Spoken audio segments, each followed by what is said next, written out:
세 번째입니다. 지식인연대 강원도 부위원장 김장기 박사님께서 국립백두대간 생물자원관 설립 방안에 대해 주제 발표를 하시겠습니다. 네, 안녕하십니까.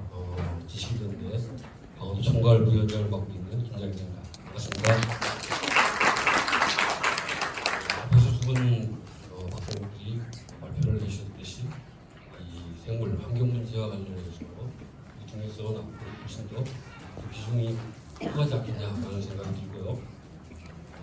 이게 이제 원주 같은 경우도 미래산업과 관련된 부분들, 크게 첨단산업하고 환경산업하고 국가식분의 비중을 둘 수 있지 않겠냐라는 점들도 시간을 통해 살펴본 것 같습니다. 그래서 제가 말씀드리고 싶은 것은 조금 정책적인 차원이고요. 앞에서 말씀드린 분들은 환경산업과 관련된 구체적인 분야, 또 강원도의 여러 가지 환경 정책과 관련된 부분들을 이야기하셨다면은 저는 이제 원주에서 국립백두대간 생물자원관을 설립했으면 좋겠다. 정책적인 제안과 관련된 부분들을 가지고 간략하게 설명을 드리도록 하겠습니다. 우선 목차를 보시면은 생물 다양성 보호 가치에 대한 기초. 앞에서도 두 분 발제에서 똑같이 얘기했지만은 환경 산업이라든가 생물 보호에 대한 부분들, 이런 부분들이 국제적, 국내적으로도 높은 관심의 대상이 되고 있기 때문에 보호 가치와 관련된 부분들이 결정하고 있다는 거고, 그다음에 이제 백두대간 생물 자원화 가능성. 이와 같이 그 생물 자원관을 설립하기 위해서 우리가 살펴볼 수 있는 것이 이 주제가 백두대간과 관련되어 있는 거기 때문에 백두대간 생물 자원과 관련된 부분들은 국가 정책적인 측면에서 어떻게 다루고 있는가, 어떻게 다뤄볼 수 있는가라는 점들을 좀 이야기를 해볼 수 있을 것 같고요. 그다음에 이제 환경부 산업, 생물 자원 전담 기관에 대한 부분입니다. 그래서 현재 설립되어 있는 이와 같이 생물 자원과 어떻게 나타나고 있는지도 살펴볼 수 있을 필요성이 있고요. 그다음에 네 번째로 원주에서 국립백두대간 생물자원관을 설립한다면 어떤 형태로 추진해 볼 수 있는가라는 점들이고 향후 일을 위해서 검토해야 될 점들을 말씀드리도록 하겠습니다. 우선 앞서 설명했듯이 생물다양성 보호 가치 등에 대한 부분들은 최근에 지구 온난화에 대한 위기의식이 팽창하고 있고, 또 국내적으로 보면 생물다양성 협약을 체결한다든가 또 생물자원을 보호 연구에서 미래산업 육성과 연계시키기 위한 정부 차원의 노력들이 나타나고 있다라고 볼 수 있을 것 같고요. 이런 부분들이 보면은 국가 생물 다양성 전략을 수립하고 또 여러 가지 전략적인 부분들 목표를 세우고 또 추진한 결과라든가 이런 부분들이 제시되고 있지만, 물론 이 앞에서 얘기했듯이 생물 다양성 협약이라든가 멸종 위기종 보호에 대한 협약이라든가 이런 부분들이 체결되고 있지만, 우리 현실적으로 봤을 때 국제사회라든가 국가적인 차원에서 봤을 때 이와 같이 전반적인 목표 이행 수단이 좀 부족하지 않냐라는 점하고, 또 사회적 분야에서 이와 같이 환경 분야와 관련된 부분들, 국민의 어떤 여러 가지 의식이라든가 또 산업화 이런 부분들에 대해서는 좀 취약하지 않냐라는 평가가 따르고 있는 것도 볼 수 있을 것 같습니다.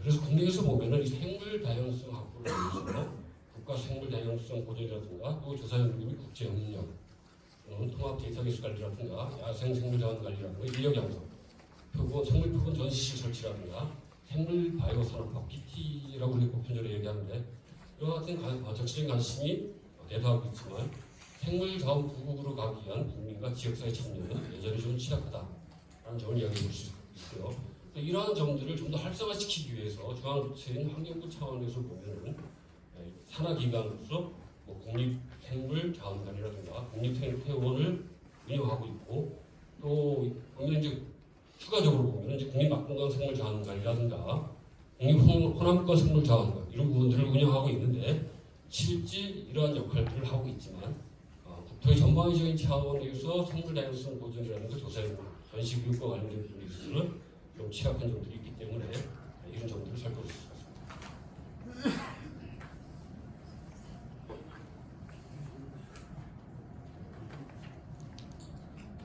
PPT로 잘려가지고 무슨 우리 한반도 같은 경우 이제 백두대간 생물 자원화와 관련된 부분들을 말씀드려볼 수 있을 것 같은데요. 한반도 같은 경우는 4대 핵심축가 이제 우리 5대 광역생 대축 이와 같은 형태로 해서 환경부 차원에서 관리하고 있는 걸 볼 수 있는데, 4대 핵심 생태축 같은 경우는 백두대간, 김비장지대, 우서연안 지역, 5대간 수생태축을 중심으로 해서 설정되어 있고, 그다음 5대 광역생태축은 한강수도권이라든가 태백강원권, 금강 충청권이라든가 동강 영남권, 영산과 호남권 등으로 해서 분류되는 것을 볼 수 있을 것 같습니다. 그래서 생물자원 보호 필요성이라는 것을 보면은 크게 백두대간 산림이라든가 또 DMZ, 우리가 이제 이 DMZ 같은 경우는 이제 동서로 해서 설치되어 있는 DMZ 자체가 비무장지대라고 해서 설치되어 있는 것을 볼 수가 있는데 약 한 250km 정도 되는 것 같습니다. 그래서 백두대간 같은 경우는 한 700km 정도 되는데 이와 같이 그 백두대간 산림이라든가 DMZ, 그다음에 도서 연안 같은 경우라든가 수생태자원, 실제 보면은 이 생물자원관 설립과 관련된 부분은 이제 도서 연안이라든가 수생태축과 관련된 생물자원관 설립이 있는 것 같습니다. 그런데 이 백두대간이라든가 DMZ과 관련된 부분들은 아직까지 설치되어 있지 못하다라고 볼 수 있을 것 같고요. 그다음에 이제 이 DMZ, 비무장지대와 관련된 부분들을 보면은 백두대간 같은 경우는 남북 생태축을 이루고 있는 반면에 비무장지대는 동서 생태축을 이루고 있는 한반도 자체 내에서 생태 관리와 관련된 부분들을 보면은 지역적인 특성을 가지고 있다라고 볼 수 있을 것 같습니다. 한번도 핵심 생태축 관리와 관련된 부분들을 좀 이야기를 좀 볼 수 있을 것 같은데요. 실제 백두대간뿐만 아니라 이제 DMZ 이런 도서연화, 수생태축 그 부분들을 국가 정책적인 차원에서 어떻게 다루고 있냐라는 부분인데, 우선 백두대간 같은 경우 보면은 백두대간 보호에 관한 법률에 따라 가지고 보호하고 있고요. 또 DMZ 이런 같은 경우는 군사기지, 군사시설 보호법이라든가 접경지역 지원특별법에 의해서 접경지역으로 관리되고 있는 것을 볼 수 있을 것 같습니다. 그다음에 도서야간 같은 경우는 습지보전법에는 습지보호지역이라든가 해양 생태계 보전 및 관리에 관한 법률 등에 의해서 관리가 되고 있고, 수생태축 같은 경우는 하천법 및 4대강 수계법에 따라 관리가 되고 있습니다. 그래서 여기 이제 빨간 글씨로 해갖고 백두대간 생물자원과 DMZ 이런 생물자원 이렇게 표시를 해놨는데, 앞에서 뭐 수생태축하고 도서연안, 수생태축 같은 경우는 국립낙동강 생물자원관이 설립이 되어 있고요. 그 다음에 도서연안 같은 경우는 국립호남권 생물자원관이 설립되어 있는 지금 현황입니다. 그래서 지금 좀 이렇게 이 국가 전체의 생태 관리와 관련된 특성들을 놓고 보면은 백두대간하고 DMZ 이론이 좀 생물자원관에 대한 설립 필요성이 있지 않냐라는 말씀을 드리고 있습니다.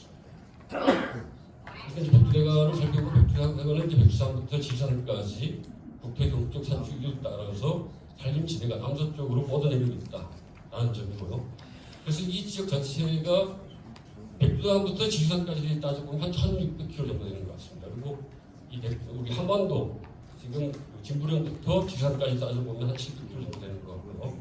그래서 거대한 산맥수의 고산지대 국부라든가 풍부한 산림, 강, 계곡, 늪지 등 생물자원의 보호다 이뿐만 아니라 탄소 중립 등 지구온난화에 대비한 대한민국의 허파로서 중심 생태축을 형성하고 있는 것이 바로 백두대간이다. 이렇게 설명을 드릴 수 있을 것 같습니다. 강원특자도 이제 우리 강원특별자치도에서도 실제 보면은 한반도 4대 핵심 생태축 중에서도 보면은 백두대간이라든가 비무장지대를 포함해서 제5대 광역 생태축의 하나인 태백광역권도 포함되어 있는 걸 볼 수 있을 것 같아요. 그래서 강원도가 생태 환경과 관련된 부분에 있어서 매우 중요한 지역적인 특성을 가지고 있다라고 설명을 드릴 수 있을 것 같고요.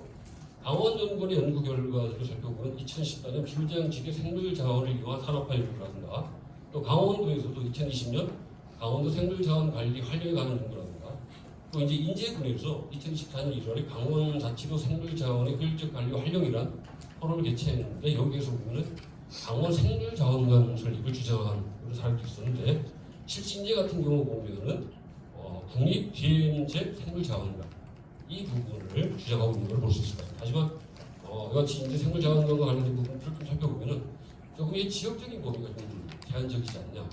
그 사업 추진에 대한 부분들도 보면은 적정지역 일대와 관련된 생물자원관이냐 또는 지금 백두대간과 관련된 태백 산맥뿐만 아니라 쭉 이렇게 산악지대와 관련된 산림자원과 관련된 생물자원관이냐 이런 부분 좀 불투명한 것 같고요. 그래서 실제 명칭은 인제지역 같은 경우는 국립 DMZ 생물자원관을 추진하고 있는 수가 있는데 마치 DMZ 생물자원관 같은 경우는 우리가 이제 동서축이라고 볼 수 있을 것 같습니다. 그래서 강화도부터 연천, 인제, 고성까지 이르는 적정 지역이 포함될 수 있지 않겠냐라는 말씀을 드리고 있습니다.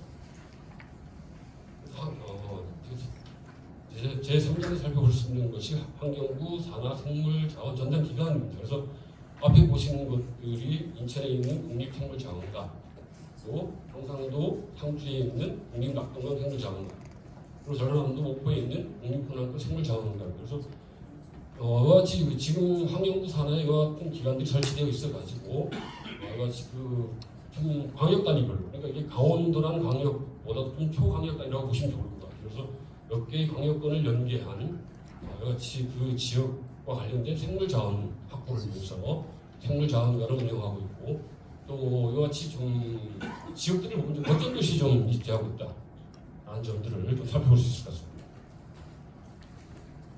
그래서 환경부 산하 생물자원 전담 기관 업무와 시설에 대한 부분입니다. 국립생물자원관이라든가 낙동강 생물자원관, 국립훈안권 생물자원을 살펴볼 수 있는데, 국립생물자원관 같은 경우는 2007년 4월에 개관되었고요. 그래서 생물자원의 미래가치공유라든가 연구, 전시, 교육, 국제협력 사업 등을 추진하고 있을 뿐만 아니라 야생동물 보호 및 환경생물사업 구제 관련 이런 부분들을 추진하고 있고요. 시설 현황 같은 경우 보면은 국립생물자원관, 연구관리 등 보건 운실 및 사육시설 등 놀이터 이런 부분들이 시설로서 입지하고 있는 것을 볼 수 있고요. 국립낙동강 생물자원관 같은 경우는 2014년 10월 임시 개관을 했는데 실제 2015년 6월에 정식 개관을 해가지고 지금까지 운영해오는 것을 볼 수 있을 것 같습니다. 그래서 이 국립낙동강 생물자원관 같은 경우는 담수생물자원관이라는 이와 같이 생물자원과 관련된 그런 특성들을 가지고 있다라고 볼 수 있을 것 같고요. 그다음에 시설 현황은 국립생물자원관이나 국립낙동강 생물자원관, 혼합관 생물자원관들 보면 거의 비슷비슷한 시설들로 가고 있는 걸 볼 수 있을 것 같아요. 그래서 특히 여기서 우리 한 가지 좀 살펴볼 수 있는 것이 연구와 관련된 역할을 수행하고 있지만 전시 교육 시설이라든가 야외 체험 시설 이런 부분들을 통해 가지고 교육이라든가 관광적인 효과들도 발생시키고 있다라는 점들은 좀 주목해 볼 필요가 있을 것 같습니다. 그다음에 이제 국립훈안권 생물자원 같은 경우는 2022년 5월에 개관을 했습니다. 그래서 개관한 지 얼마 되지 않았지만은 보성현황과 관련된 생물자원 연구를 하고 있고, 요것뿐만 아니라 우리가 사실 요거는 이제 환경부 산하에 포함되어 있는 생물자원 전담 기관을 보시면 될 것 같은데, 해양수산부 산하에 한국해양 생물자원관이라는 게 설치가 되어 있습니다. 그래서 해양 분야도 사실 보면은 생물자원과 관련된 연구를 부처가 다르지만은 수행하고 있다라고 볼 수 있습니다. 이건 이제 우리가 생물자원관이 어떠한 형태로 이렇게 이루어져 있냐라는 부분인데요. 그래서 이건 이제 내시입니다. 그래서 생물자원관이 어떤 형태로 조직 구조를 가지고 있고 또 이와 같이 업무와 관련된 부분들이 다루고 있냐라는 것들을 내시로 살펴볼 수 있는데, 국립낙동강 생물자원관 조직 같은 경우 보면은 관장 2개 본부하고 7개 실, 그다음에 부서들이 배치가 되어 가지고 이 생물자원관을 운영하고 있는 형태를 살펴볼 수 있을 것 같습니다. 국립낙동강 생물자원관의 주요 사업 예시와 관련된 부분, 이건 이제 사례로 우리가 한번 살펴보는 거고요. 그래서 보면은 주요 사업 같은 경우 보면은 담수생물 국가자산, 생물다양성 보전 연구라든가 담수생물자원 산업화를 지원한다든가, 그리고 이제 지역 산업이라든가 국가 산업과 관련된 부분들, 생물과 관련된 생물을 소재, 생물바이오라든가 이런 생물을 소재로 해서 산업을 추진하기 위해서 지원 역할들을 하고 있는 것을 볼 수 있어요. 그다음에 전시와 교육과 관련된 부분들도 수행하고 있는데, 이것이 담수라든가 도서, 연안 이런 지역들은 지금 생물자원관이 설립이 되어가지고 이런 사업들을 추진하고 있는 거죠. 만약에 우리가 백두대간과 관련된 부분을 살펴본다 그러면은 산림 생물 국가자산이라든가 예를 들어서 생물 다양성 보존에 대한 연구는 같이 이제 얘기를 해볼 수 있을 것 같고요. 그다음에 산림 생물 자원을 이용한 산업화 지원을 한다든가 또 전시 교육과 관련된 부분 이런 부분들이 충분히 같이 벤치마킹해서 활용할 수 있지 않겠냐라는 말씀을 드려볼 수 있을 것 같습니다. 그래서 이제 네 번째로 살펴볼 수 있는 것이 원주 국립백두대간 생물자원관 추진을 해보자라는 거고요. 첫 번째 이제 그 일환으로 살펴볼 수 있는 것이 원주 국립백두대간 생물자원관 설립에 대한 부분입니다. 그래서 원주에서 국립백두대간 생물자원관을 설립을 하는 것은 사실 도 경계를 넘어가지고 백두대간이 약 한 700km 정도 해당되는 것 같아요. 그래서 백두대간 전체의 생물다양성 확보라든가 자원조사, 생물자원을 이용한 지역 산업화 기반 적성으로 추진해야 되지 않겠냐. 그리고 환경부의 국토 전반에 대한 생물 다양성 주권을 확보하기 위한 사업 취지와도 부합해서 추진할 필요성이 있겠다라는 거고요. 두 번째로 살펴볼 수 있는 것이 원주가 가지고 좀 특성인 것 같습니다. 장점이라고 볼 수 있는데, 타 시군과 비교해서 타 시군과 달리 이미 첨단 건강 의료 산업 단지 기반 시설을 갖추고 있는 점들도 있고요. 그다음에 연대나 상시대, 우리 교수님 말씀하셨지만 이렇게 찾아보니까 대학원 쪽에 생물자원 관련된 전공 연구들이 있습니다. 그래서 여치 협력 체계 구축도 가능하지 않겠냐. 그다음에 지역의 인력 양성이라든가 지역 자원들을 활용할 수 있지 않겠냐. 라는 점들이 좀 이점인 것 같고요. 그다음에 이와 같이 앞에서 우리가 첨단 산업단지 내는 부분들 원주가 직수해본 경험들이 있기 때문에 생물 자원의 지역 산업화에도 실질적으로 큰 효과가 있지 않겠냐라는 점들을 이야기해 볼 수 있습니다. 그다음에 세 번째 살펴볼 수 있는 것이 생물 자원을 관리하기 위해서 여러 가지 그 역할의 이런 분들이 하는데 이건 이제 학교적인 측면으로 좀 보여지는 것 같습니다. 그래서 원주시는 광역특구망인 KTX 철도 노선에 최근에 이제 부산까지도 이제 확대가 되어가지고 짧은 시간 내에 이제 남북으로 오고 갈 수 있는 이런 접근망의 형태라든가 그다음에 고속도로, 순천 원주 대구를 연결하는 중부내륙 쪽에 이제 중앙고속도로라든가 또는 영동고속도로는 이런 광역 교통망 체계를 갖추고 있어가지고 백대간 전체를 관리할 수 있는 광역 교통 인프라 활용이 충분히 가능하다. 그래서 좀 어떤 지역으로서 역할을 수행할 수 있지 않겠냐라는 것이 원주시가 가지고 있는 이점인 것 같습니다. 또 이뿐만 아니라 우리가 현재 살펴본 원주시는 도시권 내에서도 이용한 가구집이 상당히 있죠. 사실 보면은. 그래서 우리가 이 생물자원관 같은 경우 그 부지 면적을 보니까 약 한 17,000평, 낙동강 국립생물자원관 같은 경우 보니까 그 전체 부지 면적이 한 2만 평 정도 되는 것 같습니다. 그래서 충분히 우리가 정책비리라든가 통일 아파트 부지라든가 건설비 혁신도시 부분의 인구부지라든가 군부대지 이런 원주에는 이와 같이 활용할 수 있는 부지들이 있다라는 점들도 좀 지역적으로 좋은 것 같고요. 그다음에 혁신도시 내 원주지방환경청이라든가 북부지방산림청, 국립공원공단 등 공공기관들이 자리를 잡고 있어가지고 공공기관과의 협력이라든가 협조도 우려할 수 있다라는 점들이 원주가 가지고 있는 이점이라고 생각이 듭니다. 그다음에 이제 이안으로 이야기해 볼 수 있는 것이 그런데 인재하고 좀 부딪히는 부분이 있어가지고 사실은 이란을 저는 좀 지지를 하고 싶다라는 말씀을 드려볼 수 있을 것 같고요. 강원권 생물자원건설 이 부분에 대해서는 현재 인재에서도 사실 좀 유치하려고 추진하고 있는 사업이 잘 진행은 안 되는 것 같습니다. 하지만 국립고 대인재 생물자원관을 설립하겠다라는 점들이 있기 때문에 백부대가 생물자원관하고는 좀 차이가 있지 않냐라는 생각이 좀 듭니다. 그래서 이런 점들이 있는데 이런 점들을 보면 좀 이렇게 조금 이런 안을 가지고 갔을 때 원주가 강원권 생물자원관과 관련된 안을 가지고 갔을 때는 사실 강원권 내에서 조금 좀 놓치는 부분들이 있기 때문에 또 백대간 일부 구역에 대한 생물자원 보호와 사업을 확보할 수 없지 않겠냐. 강원권이라는 말을 쓸 때는 이런 한계가 있는 것 같습니다. 그래서 백대간 전역의 생물자원 보호와 산업화를 위해서 이와 같이 그 섹터를 백대간 전체로 가지고 가는 것이 원주 차원에서 훨씬 더 유익하고 또 국가 전체의 생물자원 관리와 관련된 부분에 있어서도 훨씬 효과적인 생각이 드는 것 같습니다. 향후에 저희가 좀 검토해왔으면 좋겠다라는 부분입니다. 그래서 첫 번째 검토 사항이 이제 국제사업 추진 여부다라고 볼 수 있을 것 같고요. 원주 국립백두대간 생물자원을 설립은 강화특별자치도와 원주시의 역할도 중요하지만 환경부의 국가 생물자원 보전과 관리를 위한 국책사업 형태로서 추진하는 것이 바람직하다라는 생각이 듭니다. 두 번째로 이야기할 수 있는 것이 아까 이제 앞에서 두 분 박사님들이 설명을 해주셨지만은 백두대간 생물자원에 대한 시대조사. 그래서 어느 정도 충분히 되어 있지 않냐 하는 생각이 좀 드는 것 같고요. 그래서 이와 같이 그 원주 국립백두대간 생물자원관 설립과 관련된 부분들은 이와 같이 백두대간 생물자원에 대한 실태 조사를 통해 가지고 이와 같이 생물자원, 생물 다양성 확보라든가 산업화 관련된 부분들을 체계적으로 끌어내볼 필요가 있다는 차원에서 또 전체적인 차원에서 실태 조사를 해봤으면 좋겠다라는 말씀을 드릴 수 있습니다. 그다음에 이제 세 번째로 이야기해 볼 수 있는 것이 생물자원관 시설 건립과 부지 선정에 대한 부분인데 원주 국립백두대간 생물자원관 건립과 관련된 적정시설과 부지 선정, 타 생물자원관 시설, 주요 업무, 사업 운영 체계 이런 부분들을 벤치마킹하면은 우리가 충분히 가능하지 않겠냐. 선례들이 있기 때문에 이런 선례들을 활용을 해서 원주에서도 적정한 부지라든가 그 시설이라든가 여러 가지 생물자원관 설립과 관련된 부분에 있어서 필요한 그런 재원들을 추진해 나갈 수 있지 않겠냐라는 말씀을 드릴 수 있을 것 같고요. 또 한 가지 좀 이야기를 해볼 수 있는 것은 좀 시민사회 중심으로 해서 국립백두대간 생물자원관 유치를 위한 여러 가지 그 추진단이라든가 이런 부분들을 통해서 시민이 좀 기대를 하고 이런 부분들 좀 사업적으로 추진해 나가면 지역 수도원 사업으로서 전환시켜가지고 추진해 보는 것도 매우 좋은 방법이겠다라는 말씀을 드릴 수 있을 것 같습니다. 그래서 이거는 이제 정책적인 제안.